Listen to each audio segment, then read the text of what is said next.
The lighthouse keeper discovered a woman washed ashore by the waves. Although her clothing was strange, she seemed to be seriously injured. Tom immediately felt a surge of compassion and took the woman back to his room. However, just as they entered, the magnetic field in the room was disrupted, and the power went out. The woman seemed to still be adjusting to life on land and coughed up water several times before suddenly gripping Tom's neck in fear. Just as he was about to explain, the chaotic magnetic field stabilized, and the television began showing images of the underwater world. Without saying a word, the woman smashed the screen into pieces, but the force of the blow caused her wounds to tear, and she fainted from the pain. When she awoke the next day, she found that her waist injury had been carefully bandaged. Clearly, the man who had saved her meant no harm. However, as the woman relaxed her guard, she soon noticed the fish tank in front of her. Starved for a long time, she grabbed a goldfish from it and stuffed it into her mouth. To educate her, Tom calmly reassured her while patiently teaching her how to drink tea. A smile of relief finally appeared on her face. Through their conversation, Tom learned that the woman was actually the Queen of Atlantis, having risked everything to escape a politically arranged marriage set by her father. Because of this, they had the chance to develop feelings for each other over time,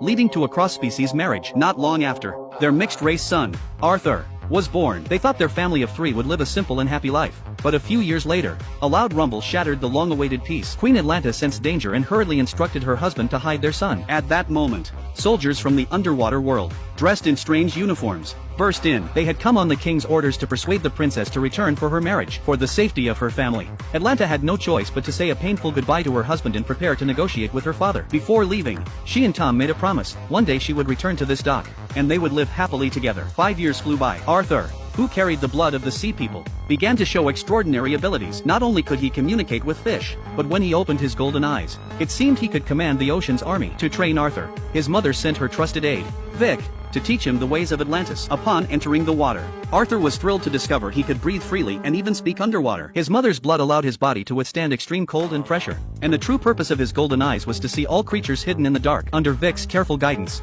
Arthur's abilities grew stronger. However, whenever he asked when he could see his mother, Vic always gave vague answers, telling him to complete his training first. Finally, one day, unable to endure the endless trials, Arthur questioned Vic about whether his mother truly cared for him. Realizing he could no longer hide the truth, Vic revealed the reality. After returning to Atlantis, Atlanta was forced to marry the king and gave birth to a second son.